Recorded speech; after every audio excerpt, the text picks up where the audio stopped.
So you live in Florida, you've got these awesome motorized screens, and then you see those storm clouds rolling in. Your motorized screens safe in high winds. Well, the thing is, the answer isn't a simple yes or no. It really truly depends on what kind of screen you actually have installed. It creates this perfect bug-free outdoor space for those beautiful Florida evenings.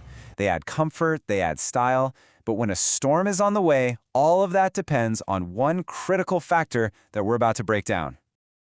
Not all motorized screens are the same. In fact, they fall into two totally different categories. Over on the left, you've got your comfort screens, for everyday living. And on the right, you have protection screens, which are engineered from the ground up for severe weather. Let's start with the one most people have. Category 1, the comfort screen. And the name really says it all. They're designed for your comfort on those perfect Florida days, not for fighting a hurricane. They keep the bugs out, give you great shade from that intense sun, and add a nice bit of privacy. But, and this is the most important part, look at that warning down there. Not hurricane rated. That isn't just a suggestion, it's a hard fact about how they're built. So, this number right here, this is the one you need to burn into your memory. 40 miles per hour. Think of this as the absolute red line for your comfort screens. If wind gusts are going to get over 40, the rule is simple, it's non-negotiable. That screen has got to be all the way up, tucked away safely in its housing. See, if you leave a comfort screen down, that lightweight mesh basically turns into a giant sail. The wind pushes and pushes until it just overwhelms the mesh and pops it right out of the tracks. And the result? Well, you're looking at a busted screen and a voided warranty. So if comfort screens need to be put away, what's the answer for storm season? Well, that brings us to Category 2, protection screens.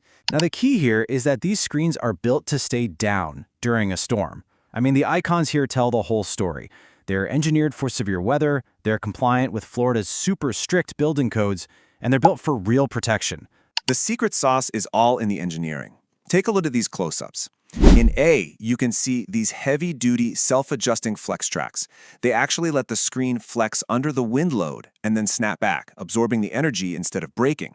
And in B, that is not your normal screen mesh. That's a reinforced fabric, a lot of times made with stuff like aramid or Kevlar. These screens are built to resist extreme wind loads. Many of them are actually rated for Category 5 hurricane force winds. This chart just lays it all out, plain and simple. I mean, look at the wind rating. Under 40 miles per hour for comfort versus up to Category 5 for protection.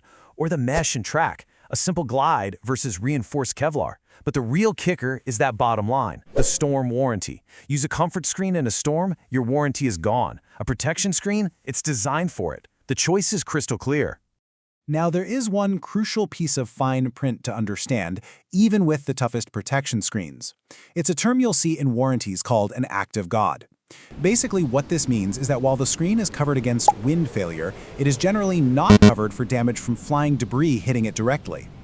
And this picture shows you exactly why. A screen is designed to handle immense wind pressure spread out over the whole surface.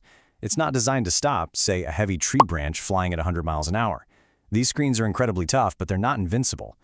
Okay, so now that we know the difference, let's talk about what you need to do.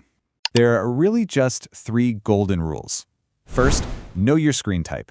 Find out now, before a storm is even on the radar. Is it comfort or protection? Second, if you've got comfort screens, roll them up early. Don't wait. And third, no matter what kind you have, always follow the specific guidelines from the manufacturer. All right, finally, let's touch on something that is absolutely critical here in Florida. And that's the link between building codes, compliance, and why you need a professional installation. Living in Florida means we live with some of the strictest building codes in the world. And for good reason. A protection screen isn't just a patio accessory. It's a structural part of your home that has to be installed perfectly to be legal and, more importantly, to actually work. And that's why real expertise matters so much. You want installers who live and breathe these complex Florida building codes. They make sure everything is done flawlessly, everything is fully permitted, and that you get trusted advice that's right for your home in your part of the state. The real question isn't just, is my screen safe? It's, do I have the right screen installed the right way for Florida weather? If you're not 100% sure, talking to a local expert is your best and safest move.